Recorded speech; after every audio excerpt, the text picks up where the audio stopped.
यमराज की हुई हर और सावित्री का भरोसा और भक्ति जीती आई सुनते हैं यह पावन कथा।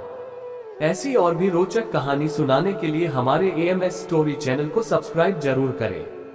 आपको ऐसे ही पवन अनोखी एवं धार्मिक कहानी पूजा विधि हमारे इस चैनल पर देखने को एवं सुनने को मिलेगी। आइए शुरू करते हैं अपनी कथा। यमराज की कहानी एक प्रसिद्ध पौराणिक कथा है जो हिंदू धर्म में यमराज को मृत्यु के देवता के रूप में दर्शाती है।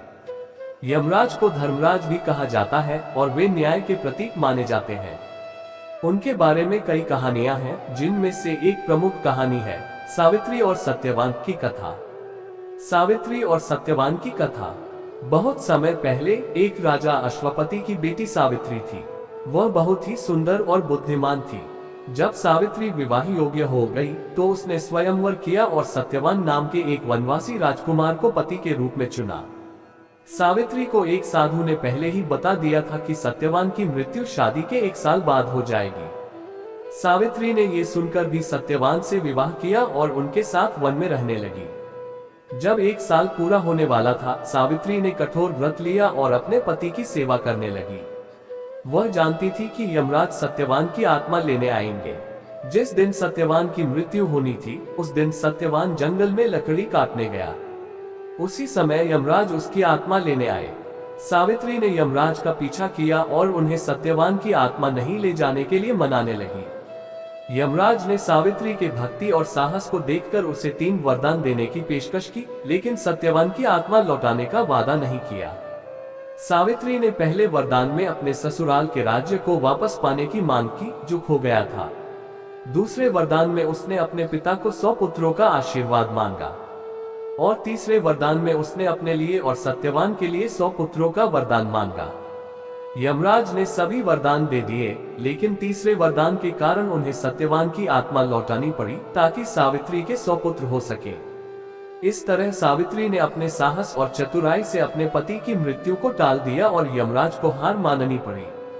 ये कहानी हिंदू धर्म में पति पत्नी के प्रेम और निष्ठा का प्रतीक मानी जाती है और ये दर्शाती है कि साहस और भक्ति के सामने मृत्यु भी झुक सकती है। सावित्री और सत्यवान की कहानी में आगे का हिस्सा बताता है कि किस प्रकार सावित्री की चतुराई और भक्ति ने उनके जीवन को सुखमय बना दिया।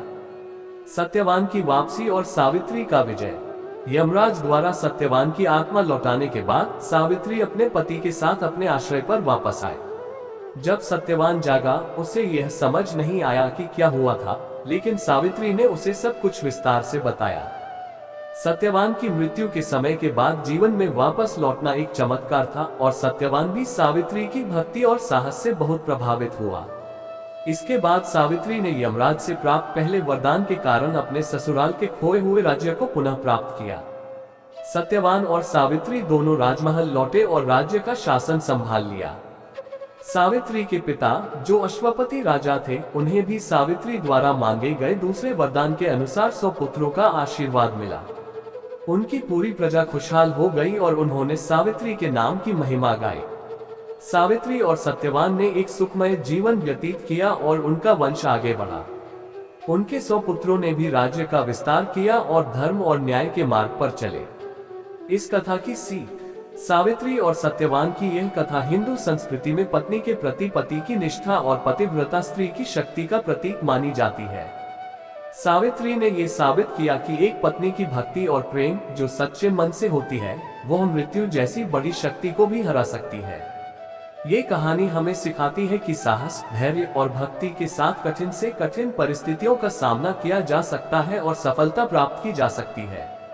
इस प्रकार सावित्री और सत्यवान की कहानी न केवल प्रेम और निष्ठा का आदर्श प्रस्तुत करती है, बल्कि यह भी दिखाती है कि जीवन में सत्य और धर्म का पालन करना कितना महत्वपूर्ण है।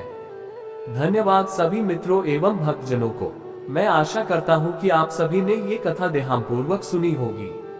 ऐसी और भी रोचक कथा सुनने के लिए हमारे चैनल को सब्सक्राइब जरूर करें। आपको ऐसी ही धार्मिक एवं मां को संतुष्ट कर देने वाली कथा एवं पूजा विधि की जानकारी हमारे इसी चैनल पर प्राप्त होगी। कृपया करके हमारे इस चैनल को अपने सभी परिवार के सदस्यों के साथ जरूर साझा करें।